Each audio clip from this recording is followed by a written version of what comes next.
Dikisahkan pada zaman Rasulullah, yang diriwayatkan oleh Abu Daud, ketika orang-orang telah melaksanakan sholat Isya, mereka tidak diperkenankan untuk makan dan minum.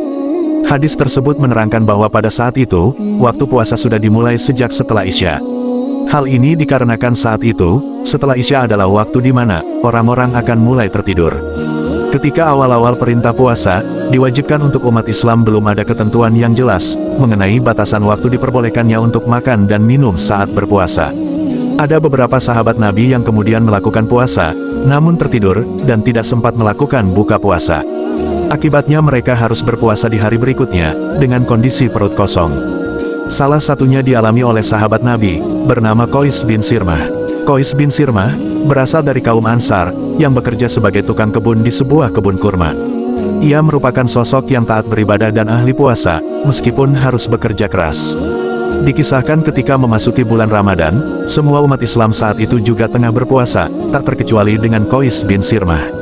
Kisah Qais bin Sirmah ini menjadi awal mula turunnya salah satu ayat Al-Quran, yaitu surat Al-Baqarah, ayat 187. Meskipun sedang berpuasa, dirinya tetap menjalankan pekerjaan sehari-harinya dengan giat. Ketika tiba waktu berbuka, Qais bin Sirmah kembali pulang ke rumah. Sesampainya di rumah, Qais bin Sirmah bertanya kepada istrinya, "Wahai istriku, apakah ada makanan untuk berbuka puasa?" "Maafkan aku suamiku, hari ini kita tidak punya makanan apapun," jawab istrinya, bernada sedih. "Tunggulah sebentar, aku akan mencarikan makanan untukmu," kata istri Qais. Kemudian istri Qais keluar untuk mencarikan makanan. Sementara istrinya keluar, Qais bin Sirmah yang kelelahan setelah bekerja pun beristirahat dan akhirnya tertidur. Qais tertidur, tanpa makan sedikit pun makanan untuk berbuka. Beberapa saat kemudian, istri Qais kembali dengan membawa makanan. Namun ia melihat sang suami, sudah tertidur lelap sehingga dirinya enggan membangunkannya.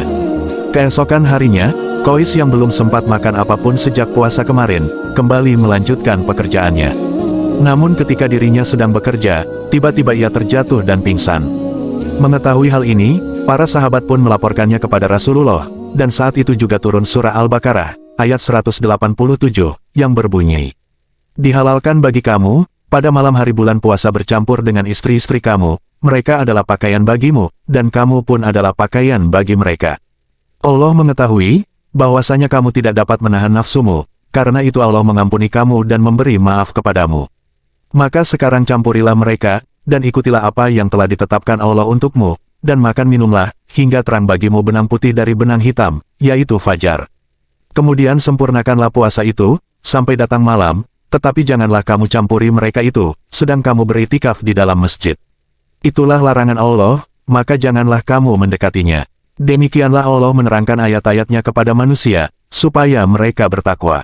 Itulah kisah yang terjadi di zaman Rasulullah. Dari kisah tersebut, kita dapat mengambil hikmah di dalamnya betapa pentingnya mempersiapkan diri saat akan melakukan ibadah, terlebih-lebih saat melakukan ibadah puasa, di mana ibadah ini memiliki waktu yang cukup panjang, sehingganya perlu kita siapkan sedini mungkin, agar ibadah yang kita jalani dapat berjalan dengan lancar. Saat hendak puasa, kita disunahkan untuk melakukan sahur, karena sahur memiliki beberapa keutamaan di dalamnya.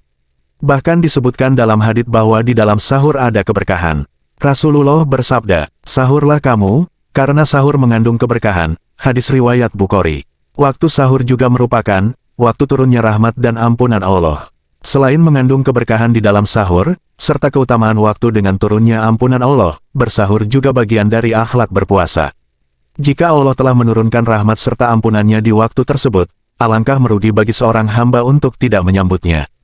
Tak hanya itu, di sisi sains, terdapat penjelasan menarik mengapa perlu bagi umat muslim untuk menunaikan sahur. Dijelaskan, ada fase pencernaan dan penyerapan yang berlangsung selama 3 hingga 5 jam.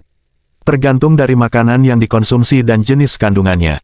Kemudian fase pasca penyerapan dimulai sekitar 4 hingga 6 jam setelah makanan dikonsumsi.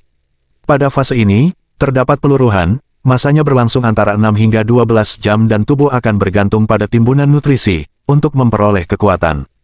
Ketika kadar glukosa dalam darah menurun, maka hati akan mengubah glikogen menjadi glukosa, untuk menyuplai kekuatan bagi tubuh.